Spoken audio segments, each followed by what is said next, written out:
ditados populares são universais. Isso quer dizer que todos os povos, de todas as culturas, produzem ditos, provérbios, ditados, que se tornam a sabedoria do povo e que são muito importantes naquele contexto. Recordo-me bem que um dos sinais que o povo atribuiu à nossa adaptação ao contexto africano onde fomos viver foi quando nós começamos a citar provérbios populares da terra. As pessoas ficavam muito contentes quando ouviam o estrangeiro dizer um provérbio da forma correta e que estava realmente adaptado à circunstância. Alguns provérbios são muito óbvios, são senso comum. Cedo deitar e cedo erguer dá saúde e faz crescer. É senso comum. A gente observa que quem faz noitadas fica com alguma dificuldade. Mas quem vai dormir cedo, enfim, mas levanta cedo para trabalhar, realmente acaba por ter mais saúde. O pássaro madrugador apanha a melhor minhoca.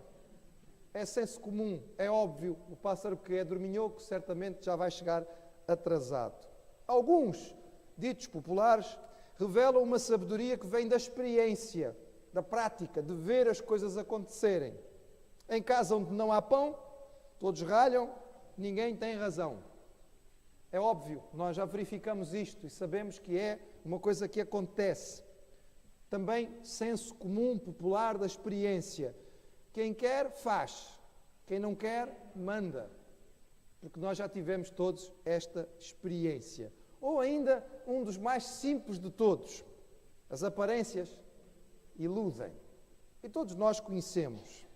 Mas há também, irmãos, alguns ditos que nós precisamos ter cuidado. Porque nem sempre eles poderão ser verdadeiramente sábios. Por exemplo, há um dito popular que diz que a voz do povo é a voz de Deus. Mas nem sempre é. E nós sabemos de ocasiões em que o povo falou e falou exatamente o contrário daquilo que Deus queria. Todos nós já tivemos a experiência de ouvir as pessoas dizerem: perguntar não ofende. Mas todos nós sabemos que depende muito da pergunta e do contexto. Como também ouvimos as pessoas muitas vezes nos dizerem: o tempo tudo cura. E na prática, nem sempre é bem assim. O crente, o cristão, quer ser um seguidor de Jesus, deve ter cuidado no uso dos ditos populares e na lógica que estes ditos transmitem. E o apóstolo Paulo chama a atenção aos coríntios para não usarem os ditos populares daquela cidade de maneira vã. Vou convidar o irmão a encontrar isto. Está na primeira carta que Paulo escreveu aos Coríntios, no capítulo 6, a partir do verso 12. Os irmãos que estão a acompanhar os nossos cultos vespertinos sabem que estamos a fazer uma pregação expositiva e sequencial nas cartas de Paulo e que já estamos nesta primeira carta aos Coríntios há algumas semanas. Vamos ler então 1 Coríntios 6, a partir do versículo 12, e diz assim: todas as coisas me são lícitas, mas nem todas as coisas convêm. Todas as coisas me são lícitas, mas eu não me deixarei dominar por nenhuma. Os manjares são para o ventre, e o ventre para os manjares. Deus, porém, aniquilará tanto um como o outro. Mas o corpo não é para a prostituição, senão para o Senhor, e o Senhor para o corpo. Ora, Deus que também ressuscitou o Senhor, nos ressuscitará a nós pelo seu poder. Não sabeis vós que os vossos corpos são membros de Cristo? Tomarei, pois, os membros de Cristo e falo-os-ei membros de uma meretriz? Não, por certo. Ou não sabeis que com o que se ajunta com a meretriz faz-se um corpo com ela? Porque serão, disse, dois numa só carne. Mas o que se ajunta com o Senhor é o mesmo Espírito. Fugi da prostituição. Todo pecado que o homem comete é fora do corpo, mas o que se prostitui peca contra o seu próprio corpo. Ou não sabeis que o vosso corpo é templo do Espírito Santo, que habita em vós, proveniente de Deus, e que não sois de vós mesmos? Porque fostes comprados por bom preço. Glorificai pois, a Deus, no vosso corpo e no vosso espírito, os quais pertencem a Deus. Paulo tinha dito, irmãos, aos coríntios, que eles tinham vivido vidas de pecado. Paulo enumerou uma lista de pecados que estes crentes ou que estes cristãos da igreja de Corinto tinham experimentado. E nós vimos na semana passada que a lista era feia, era desagradável. Mas Paulo disse a eles: vocês, no entretanto, foram transformados por Deus. Vocês foram lavados, foram consagrados e foram justificados em nome de Jesus e pela ação do Espírito Santo. Isto implicava que eles não podiam simplesmente viver como lhes apetecia. Mas os crentes de Corinto pareciam gostar muito da sabedoria popular da sua cidade e usavam-na para explicar ou desculpar parte do seu comportamento. E Paulo, então, trabalha com dois ditos populares de Corinto para tentar explicar aos crentes daquela cidade que deviam ter cuidado com a sua utilização. Um destes ditos era o seguinte: todas as coisas me são lícitas. Era uma afirmação própria dos coríntios, era um dito comum na cidade. E com isto os coríntios justificavam a liberdade total de escolha para tudo aquilo que faziam. Qualquer coisa que fizessem e que alguém repreendesse, assim, todas as coisas me são lícitas. Era a resposta que os coríntios davam em geral. Curioso, irmãos, que este dito, sendo um dito muito próprio daquele contexto e daquela cidade, ele se aplicaria perfeitamente aos tempos modernos. Esta época que nós vivemos, de relativismo, de pluralismo, em que todas as pessoas advogam liberdade absoluta e a todo o custo.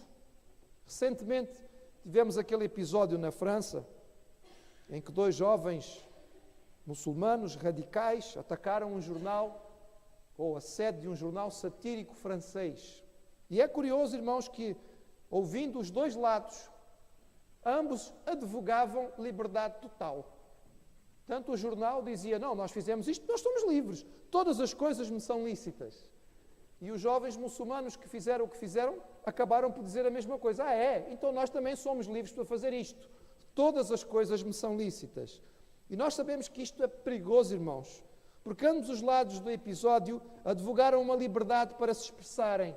Talvez eles concordassem com os coríntios, mas o apóstolo Paulo não concordava com eles. Em Corinto valia tudo, segundo esse prisma de que era lícito qualquer tipo de coisa, desde que ela me parecesse boa, agradável ou me trouxesse algum prazer.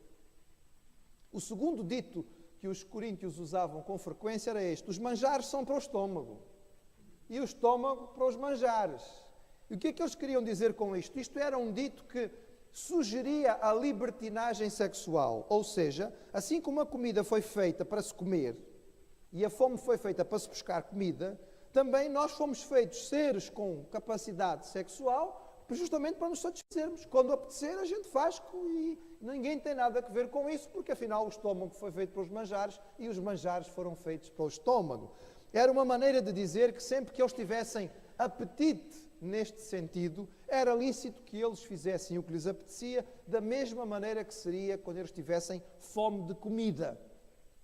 Eram ditos populares, mas o apóstolo Paulo não aceita que esta sabedoria popular de Corinto fosse válida para os crentes. Nós podemos, irmãos, podemos e devemos valorizar a nossa cultura. Nós devemos conhecer e respeitar aquilo que a nossa cultura tem de bom. Mas devemos compreender que qualquer cultura, em qualquer lugar do mundo, está contaminada pelo pecado.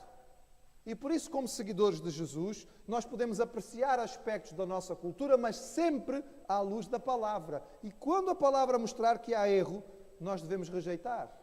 E aqui Paulo chama a atenção dos crentes de Corinto e diz: cuidado, cuidado.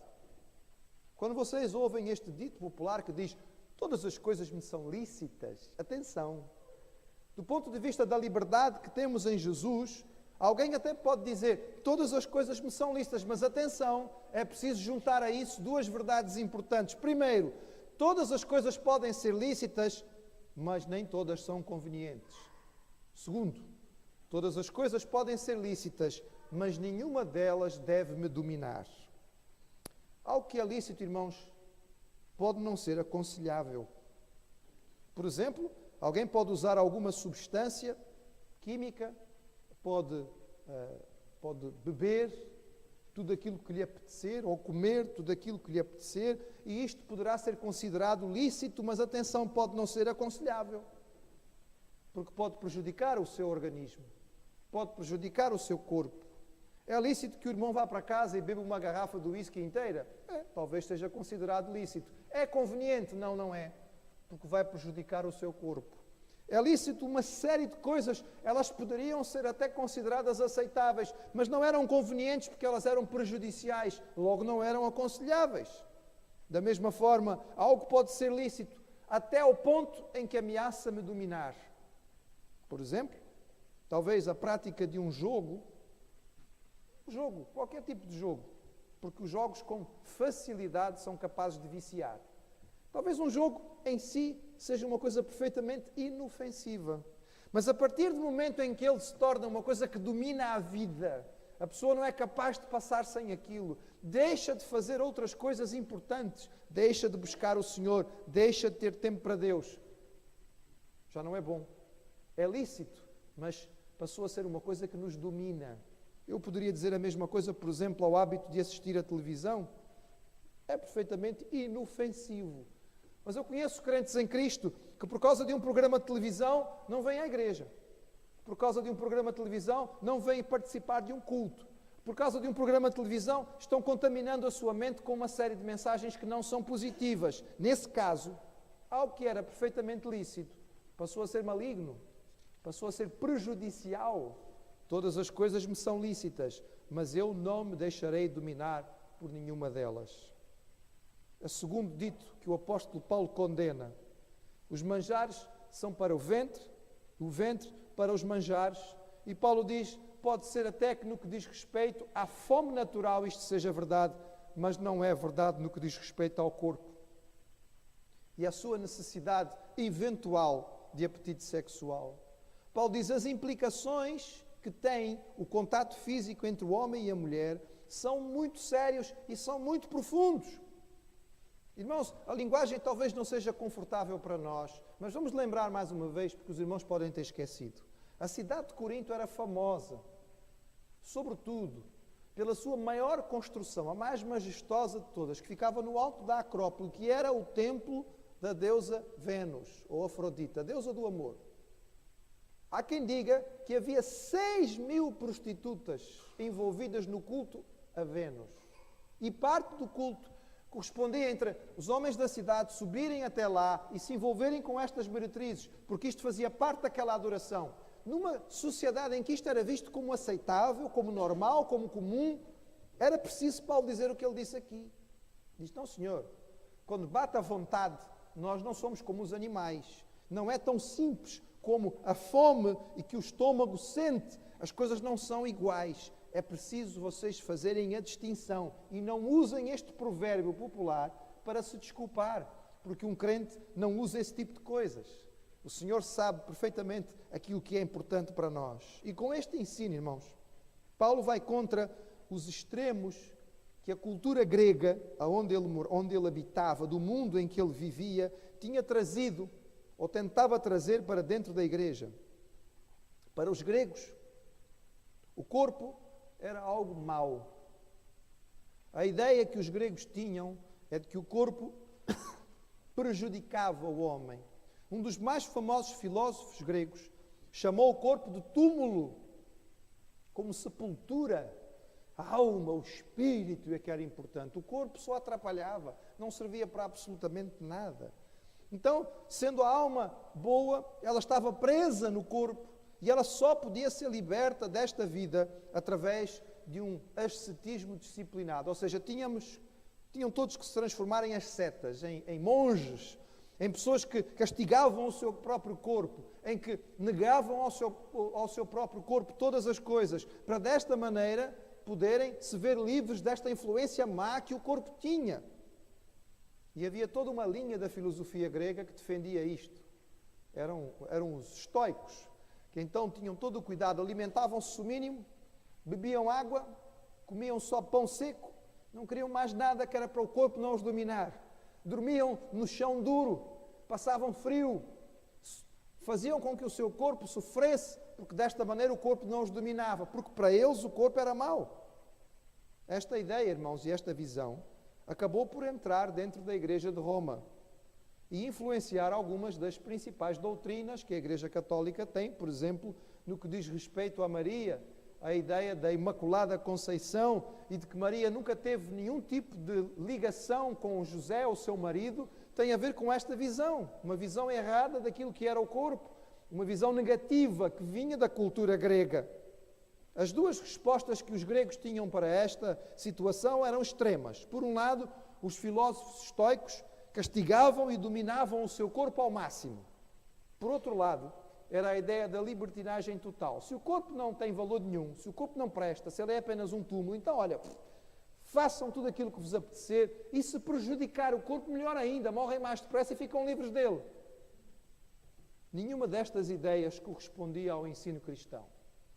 A ideia que vinha do Antigo Testamento, a ideia que era própria da cultura judaica, que o apóstolo Paulo tenta ensinar à igreja, era que tudo aquilo que Deus criou era bom. Foi Deus que disse. O texto sagrado nos diz que Deus fez, e ao terminar de fazer, Deus olhou e disse, é bom. E quando Deus disse que o homem que tinha sido criado era bom, Deus não disse só que a sua alma era boa. Tudo aquilo que Deus tinha feito, o corpo e a alma, eram bons. Aquilo que Deus criou para o homem e para a mulher, a ligação íntima entre os dois foi criada por Deus. Era boa, dentro da limitação que Deus deu do casamento. Era abençoado. A visão cristã era exatamente esta. E isto levava a algumas conclusões muito importantes a respeito do corpo, que nós, como cristãos, precisamos entender, irmãos, porque este discurso é um discurso fundamental. Primeiro, indo contra a cultura do seu tempo e fazendo um ensino que levava o corpo a um estatuto muito maior do que aquilo que os gregos consideravam, Paulo fala do corpo como pertencendo a Deus e sendo templo do Espírito Santo. É difícil os irmãos perceberem o quanto isto era novidade, o quanto isto era diferente, o quanto isto era especial no contexto em que Paulo o ensinou. Isto para a mente grega era uma coisa extraordinária, era impressionante. Mas o corpo não somente não é uma coisa má, mas como pertence a Deus e pode ser uma bênção, pode ser usado por Deus, é habitado pelo Espírito Santo de Deus, isso era algo surpreendente. O homem salvo tinha sido feito servo de Deus, corpo e alma. O corpo não era para a libertinagem sexual, mas era para o serviço do Senhor.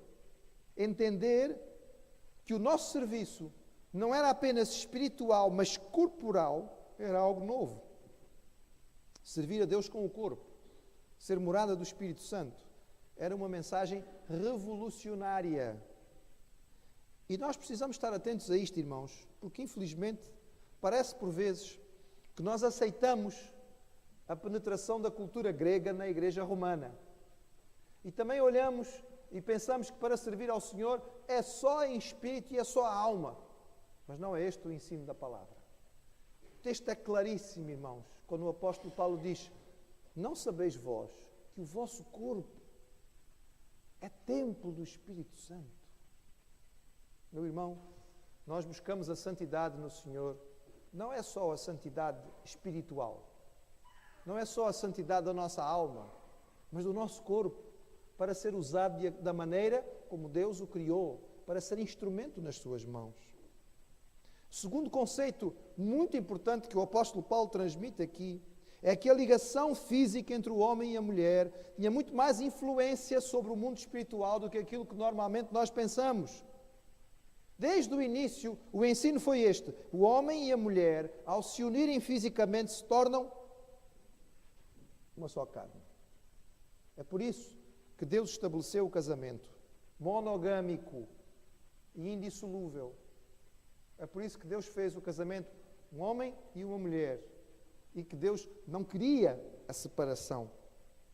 O Senhor não criou a poligamia e não estava de acordo com ela. O Senhor tolerou a poligamia porque fazia parte da mentalidade, da malignidade do homem, mas não era este o projeto de Deus.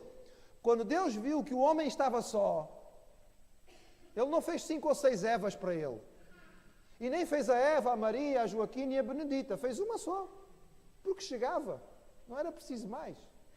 E nesta união, o homem e a mulher encontrariam algo especial e perfeito. Agora vejam, irmãos, o que é que acontece. Olhando para este texto, interpretando este texto e compreendendo. Diz que o homem, quando se junta a uma mulher, se torna um só com ela. Agora imaginem alguém que é promíscuo. Hoje se une com uma pessoa, torna-se um com esta. Amanhã une-se com outra mulher, torna-se um com a outra.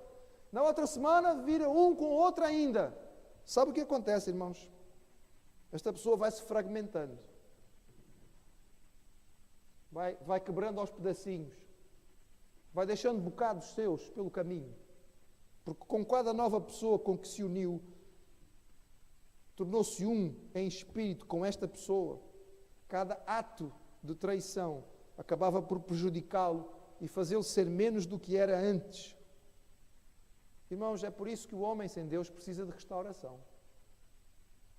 É por isso que o homem que é criado nos princípios da palavra do Senhor, ele pode se desenvolver de uma maneira tão diferente.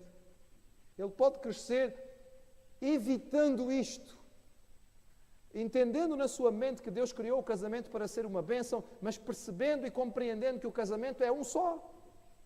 E preservando-se para ele, que pensam que isto pode ser. Que coisa extraordinária o plano segundo a vontade do Senhor. Isso quer dizer que para aquele que viveu daquela maneira anterior não há solução? Bem, irmãos, a resposta está naquilo que nós vimos na semana passada. Eles tinham sido devassos, tinham sido pecadores, tinham sido promíscuos, mas foram lavados, consagrados e justificados. E aquele que é restaurado no Senhor pode ser perdoado, pode ser restaurado, apesar de tudo aquilo que aconteceu. Mas o apóstolo Paulo chamava a atenção dos crentes de Corinto e dizia: depois que uma vez vocês fizeram isto, não podem mais continuar neste erro. Então, se vocês continuam, não percebem que vão outra vez continuar a se prejudicar? Existem poucos textos, irmãos, da palavra do Senhor que sirvam de tanto incentivo a que aqueles que creem em Cristo, quando ainda numa idade bastante jovem, possam compreender o valor da virgindade para o casamento. O valor de se manterem puros e de buscarem um casamento que possa realmente agradar ao Senhor e completar o projeto de Deus. Mas Paulo também transmite neste texto, irmãos, este conceito importante. Ele diz que quando Deus nos salvou e quando Ele nos comprou com o sangue de Jesus, Ele não apenas comprou a nossa alma, irmãos. Porque às vezes pensamos que foi isto, não é? Às vezes a nossa linguagem, eu costumo dizer, os irmãos já ouviram esta expressão, o evangeliquez, que é a língua que nós usamos na igreja, que às vezes quem vem de fora não entende. Nós às vezes falamos sobre, quantas almas se aceitaram o Senhor, quantas almas se converteram. Ok, a gente entende o que é que estamos a querer dizer com isso, mas irmãos, não são só as almas. Jesus não morreu só pelas almas, não morreu só pelos espíritos. O texto é muito claro e diz que o Senhor, ao dar a sua vida por nós, Ele deu a sua vida por nós inteiros, corpo e alma. Quando Jesus morreu por si na cruz, como foi que Ele fez? Foi só a sua alma que morreu? Foi o seu espírito que faleceu? Ou foi o seu corpo que sofreu fisicamente? Quando Jesus instituiu a ceia, Ele pegou o pão e disse aos discípulos: isto é o meu corpo, que é dado por vós. Foi corpo, irmãos. Corpo. Porque Ele se fez corpo e habitou entre nós. Isto é o meu sangue, que é dado por vós. Se Jesus deu o seu corpo e o seu sangue por nós, irmãos, o que será que nós temos que dar de volta? Não será pelo menos também o corpo e o sangue? Certamente, irmãos, quando o Senhor nos ganhou a salvação, Ele nos comprou inteiramente para sermos instrumentos da glória do Senhor. Nós não podemos ser salvos como alguns coríntios pensavam. Bem, a minha alma foi salva, agora com o corpo eu faço o que eu quero. Não, Senhor. O seu corpo não é seu mais. Foi salvo por Jesus? Aceitou a salvação? Que bênção, não é? Coisa extraordinária. Mas acha que o seu corpo lhe pertence? Então leia de novo o texto, irmãos. Você foi comprado. Não foi com prata nem ouro. O preço foi muito alto. Não se pertence mais a si. E quando usa o seu corpo para alguma coisa que não seja para a glória do Senhor, está a roubar de Deus. Porque você é seu servo e foi comprado por Ele e lhe pertence. Nem o ascetismo exagerado, nem nos tornarmos monges, nem sermos devassos, corresponde àquilo que é o princípio cristão. Mas o cuidado saudável do corpo, a mordomia daquilo que o Senhor nos deu, a compreensão de que o corpo que Ele colocou nas nossas vidas e que faz parte de nós é templo do Espírito Santo. Com isto, Paulo estava a dizer, vocês são santuários ambulantes. Não sei se os irmãos já repararam, mas o Senhor não mandou construir um templo em Jerusalém. O Senhor não mandou construir um templo em Jerusalém. Foi uma ideia de Davi. O templo que Deus mandou construir, ou quando Deus mandou construir um santuário, Ele mandou construir um tabernáculo, uma tenda. Já pensaram nisso? Porquê, irmãos? Porque o templo fixo dá a ideia de que Deus está parado. Viemos à casa de Deus. E daqui a bocado vamos aqui. Vou para a minha casa. Se quer dizer que na sua casa Deus não está, não é Ele que manda? Não, mas esta é a casa de Deus. Não, não é, irmãos. Isto aqui é um prédio. Nós separamos e consagramos e ele tem valor, evidentemente que tem. E importância, evidentemente que tem. Mas quando todos nós saímos daqui, ele fica vazio, irmãos. Não tem mais importância. Porque o Senhor não habita em casas. Ele mesmo diz, Ele habita no meio do seu povo. Ele está aqui agora porque nós estamos aqui. É por isso que é importante. Quando Deus mandou construir, Ele mandou construir uma tenda. Sabem porquê, irmãos? Porque a tenda era móvel. Hoje está aqui, amanhã está ali, depois da manhã está acolá. Porque o Deus de Israel, diferente dos outros deuses, não estava preso a um lugar. Não era o Deus da montanha X ou do vale Y. Era o Deus de toda a terra.